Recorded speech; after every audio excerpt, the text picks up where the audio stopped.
की सच्चाई सच छुपने नहीं देंगे। इलाजे काविशे गमखार क्या रुजू करते, हजार जख्म थे किस किस जगह रफू करते। पूरे भारत में चुनाव का जो है बिगुल बज चुका है।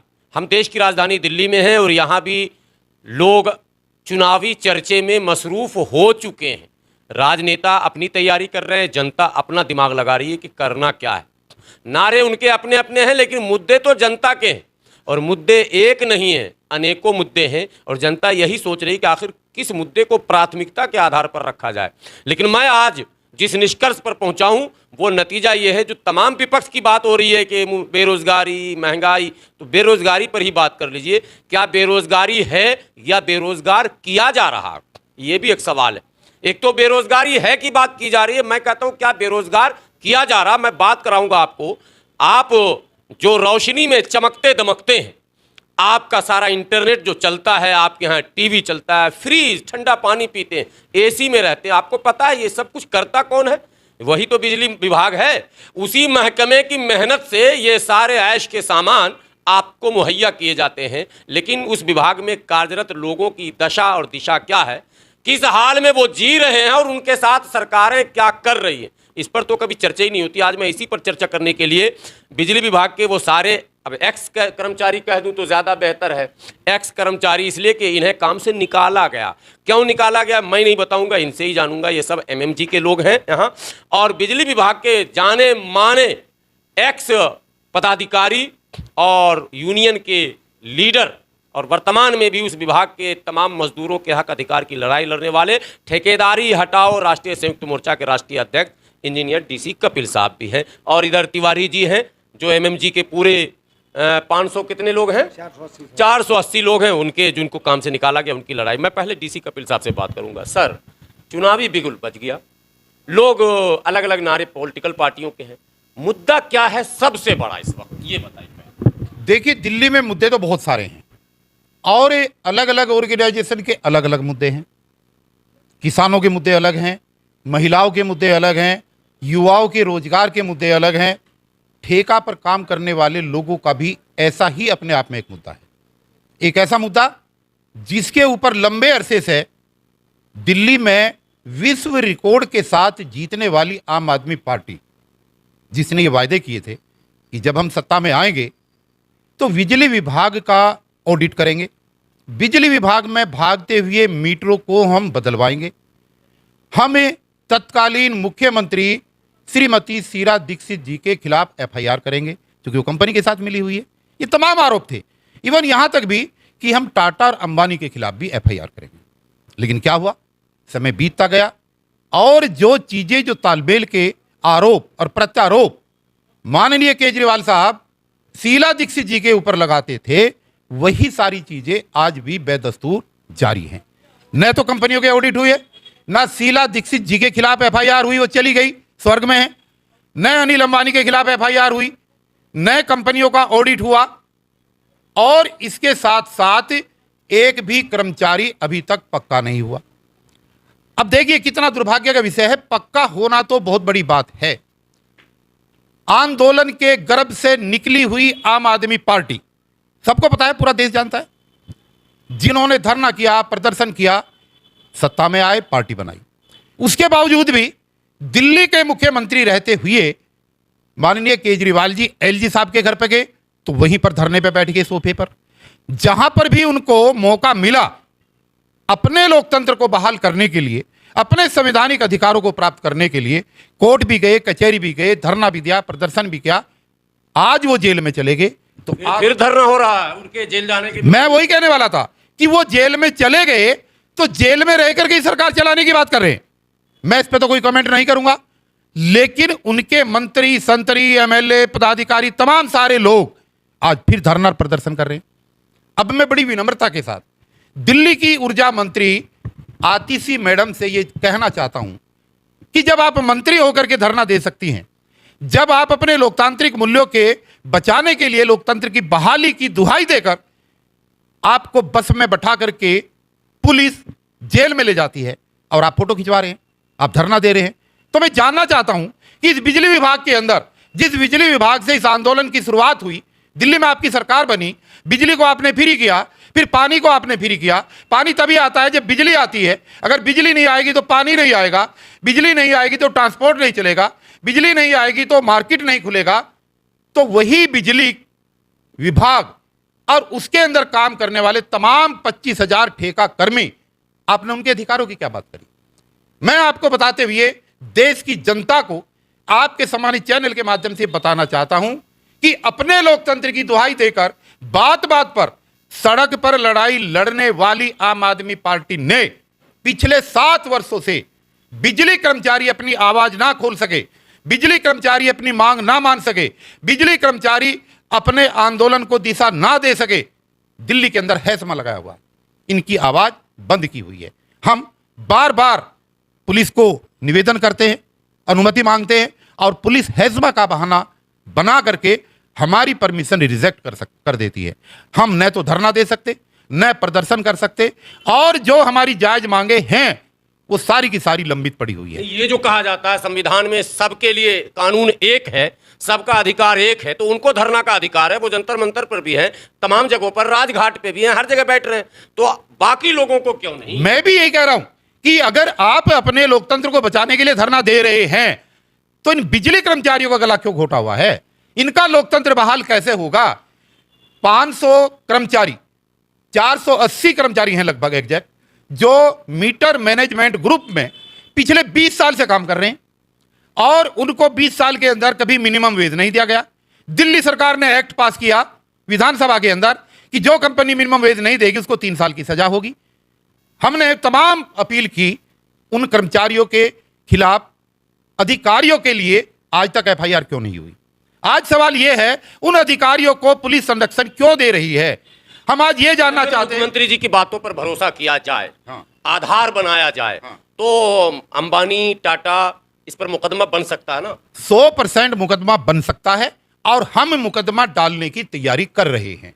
हम कंपनी के उन अधिकारियों के खिलाफ जिन्होंने मिनिमम वेज नहीं दिया और जिन्होंने 480 एमएमजी के कर्मचारियों को पिछली 1 जुलाई से घर बैठा रखा है।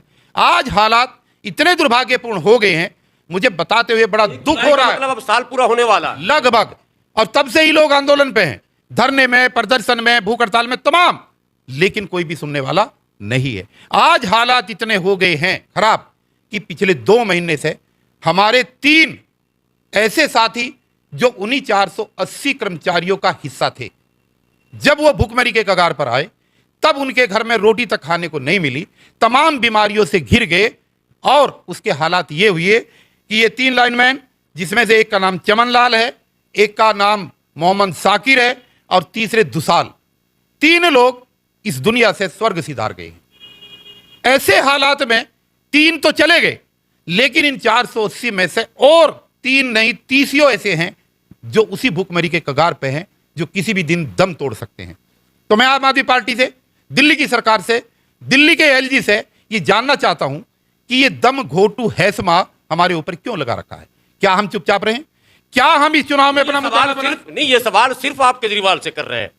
ये जो मुद्दा है भूखमरी से मौत, ये मुद्दा कोई छोटा मुद्दा तो है नहीं भाई। भूखमरी सारी सरकारें दावे कर रही है, केंद्र सरकार भी बड़े बड़े दावे कर रही है, विपक्ष की भूमिका निभाते हुए कांग्रेस भी दावे कर रही है। तो क्या कांग्रेस ने इस मुद्दे को कहीं उठाया या नहीं उठाना चाहिए? आपसे मतलब वन साइड तो नहीं चल सकता ना कि आप केजरीवाल को टारगेट कर रहे हैं। देखिए, ठेके के मामले में, ठेके पर काम करने वाले कर्मचारियों के मामले में देश की जितनी भी राजनीतिक पार्टियां, वो चाहे राष्ट्रीय पार्टियां हो और चाहे स्टेट में पार्टियां हों, इस मामले में सब की सब असंवेदनशील हैं। किसी ने भी कभी भी इन ठेका भूख से लोग मर जाएं, न कंपनी पूछ रही है, न सरकार पूछ रही है, और हम झंडे उठाए सिर्फ। देखिए, इतना ही नहीं, इसी बिजली विभाग में 100 के लगभग ऐसे लोग हैं जिनको बिना किसी नोटिस के, बिना किसी इंक्वायरी के टर्मिनेट किया हुआ है। उसमें से कुछ टीएफ इंजीनियर हैं, कुछ फील्ड में काम करने वाले मीटर रीडर हैं। और देखिए, सबसे बड़ी बात क्या है कि जो भी लोग अपनी आवाज उठाने के लिए, रोड की लड़ाई लड़ने के लिए आंदोलन का हिस्सा बनते हैं, उन्हें बिना मतलब, बिना नोटिस दिए, बिना इंक्वायरी कराए, बिना विजिलेंस केस के उनको टर्मिनेट किया जा रहा।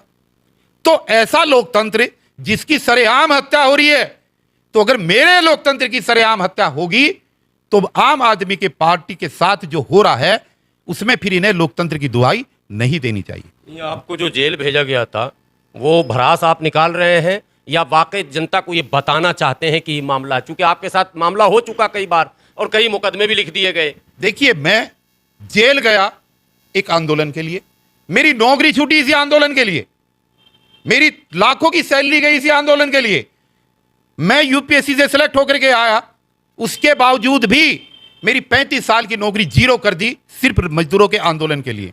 मेरे टर्मिनल बेनिफिट खत्म, मेरी पेंशन खत्म, मेरा मेडिकल सुविधा खत्म, मेरा मकान खाली कर, मुझे कोई दिक्कत नहीं है, जेल भी गया कोई दिक्कत नहीं है।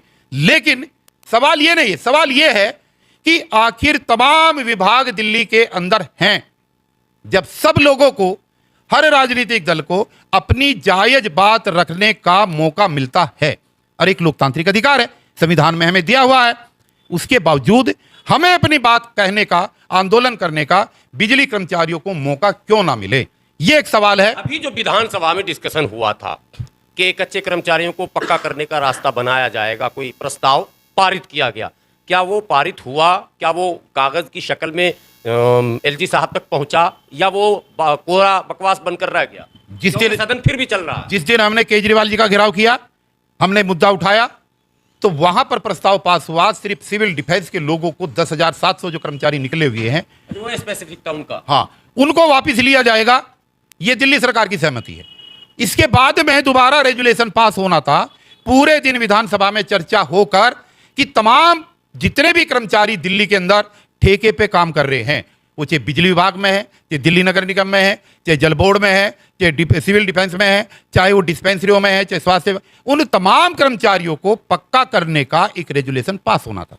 लेकिन आज तक वो रेजुलेशन पास नहीं हुआ। तो क्या कर रही है सरकार? क्यों झूठ बोल रही है सरकार? अब मेरा कहना यह है आपके चैनल के माध्यम से कि एक बार नहीं, चाहे 10 बार जेल जाना पड़े, अब यह आंदोलन रुकेगा नहीं, क्योंकि मेरे कर्मचारियों ने दम घुटना उनका शुरू हो गया है, उनकी मौत होनी शुरू हो गई है। 3 मेरे कर्मचारी चले गए हैं। किसी भी सूरत में यहां के मैनेजमेंट को, यहां की सरकार को मैं किसी भी सूरत में छोड़ूंगा नहीं, चाहे सड़क की लड़ाई लड़नी पड़े, चाहे कोर्ट कचहरी की लड़ाई लड़नी पड़े और चाहे दोबारा जेल जाना पड़े।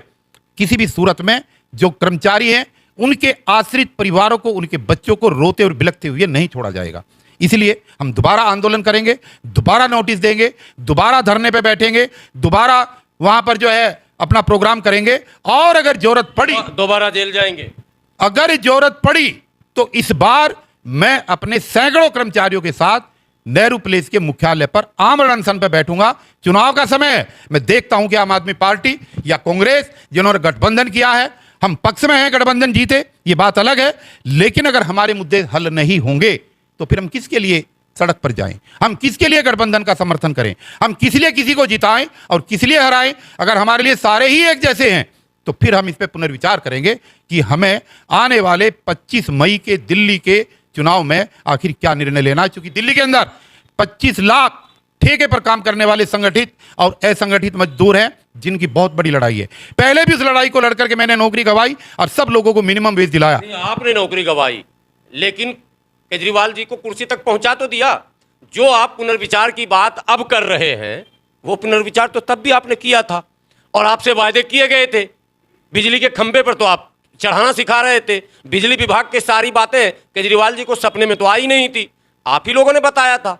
आखिर ऐसा क्या हो गया कि केजरीवाल जी वो सब कुछ भूल गए और आप फिर कह रहे हैं पुनर्विचार करना पड़ेगा? देखिए, आप इस बात के चश्मदीद गवाह हैं कि 25 जून को वहां पर हमने उनका घेराव किया। एक बार 25 अक्टूबर को किया 2021 में, जब कोरोना काल था, और इस आबकारी नीति को लेकर किया और हमने कहा कि आबकारी नीति गलत है। हमने रिक्वेस्ट की, हाथ जोड़े कि केजरीवाल जी ये नीति गलत है, आप इसको वापस लो, लेकिन नहीं माने। और जब हमने उनके घर का घेराव किया, उस मुद्दे को कांग्रेस ने पकड़ा, उस मुद्दे को बीजेपी ने पकड़ा, वो दिल्ली के पटल पर मुद्दा आया और आज उसका क्या असर है?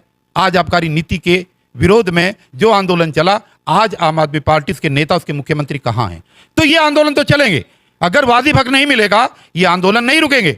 और बिजली कर्मचारियों के मुद्दे को लेकर और ठेका कर्मी चाहे दिल्ली में किसी भी विभाग में है, उस आंदोलन को मैं रुकने नहीं दूंगा, किसी भी सूरत में नहीं रुकने दूंगा। आखिरी सवाल, आपसे ही करूंगा, मैं तिवारी जी से ज़्यादा नहीं पूछूंगा, क्योंकि घूम घाम के नेतृत्व आप ही करते हैं, ये सारे लोग तो आपके साथ रहते ही हैं। एकदम आखिरी सवाल, बार बार आप जितनी बातें कह रहे हैं, आपसे सिंपल क्वेश्चन ये किया जाए कि क्या शराब घोटाले से बड़ा BSES घोटाला है क्या? देखिए, आपने BSES घोटाले की बात करी, मैं एक जनरल बात कह रहा हूं जो पूरा देश सुन रहा है। इस देश के अंदर देश की आजादी से लेकर आज तक इन 75 सालों में जितना बड़ा घोटाला ठेकेदारी प्रथा पर काम करने वाले कर्मचारियों का है, उनको मिलने वाली सैलरी का 50% हिस्सा राजनेता, उस विभाग के अधिकारी और उस विभाग में काम करने वाला ठेकेदार हड़प रहा है। ये पूरे देश के करोड़ों मजदूरों का अगर हम कैलकुलेशन करें तो ये 1,69,000 लाख करोड़ का घोटाला है। इस घोटाले पे कोई ध्यान नहीं दे रहा। ये घोटाला छिपा हुआ है, और ये घोटाला इसलिए छिपा हुआ है क्योंकि सारी सरकारें मिलकर के इस घोटाले को कर रही हैं। ये हमने हर मीटिंग में रखा है, और ये एक बहुत बड़ा मुद्दा है। BSES के घोटाले की जहां तक आप बात करते हो, BSES में भी बहुत जबरदस्त घोटाले हैं। उनका पर्दाफाश हम जिस दिन आमरण अनशन पर बैठेंगे उस दिन करेंगे, रिकॉर्ड के साथ करेंगे। कहां कहां पर गड़बड़ है वो बताएंगे, किस तरीके से वहां पर गलत भर्तियां हुई है वो बताएंगे। हम ये भी बताएंगे कि एक रेशो होता है, एक कर्मचारी के बीच, अधिकारी के बीच सैलरी का एक रेशो होता है 1:10 का, उससे ज्यादा नहीं मिल सकता। ये देश का कानून है। और यहां पर अधिकारी को 1 करोड़ रुपया मिल रहा है और कर्मचारी को ये 20,000 रुपए देते हुए भी परेशान कर रहे हैं। ये कैसे कानून की धज्जियां उड़ रही हैं, ये एक हम उस समय आपको बताएंगे, जरूर बताएंगे।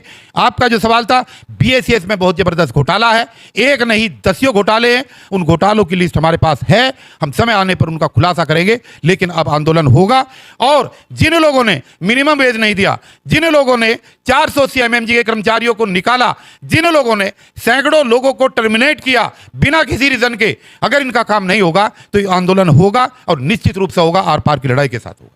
आज तो ये गाना गलत हो गया कि पब्लिक है सब जानती है। मुझे लगता है पब्लिक जानती नहीं, पब्लिक तो झंडा उठाने में लग चुकी है और वो अपना जुगाड़ बैठाने में लग चुकी है। पब्लिक अगर वाकई मुद्दे पर गंभीर हो जाए तो नेता तो 2 मिनट में घुटनों के बल आ जाएंगे। लेकिन ठेकेदारी हटाओ राष्ट्रीय संयुक्त मोर्चा ने भी ठाना है कि इस मुद्दे को पूरी ताकत से उठाना है, और तब तक इसके लिए लड़ना है जब तक कि इस समस्या का पूरी तरह से समाधान नहीं हो जाए। बने रहेंगे आप चैनल पर, इस तरह के तमाम जानकारियों के साथ फिर हम उपस्थित होंगे। शुक्रिया।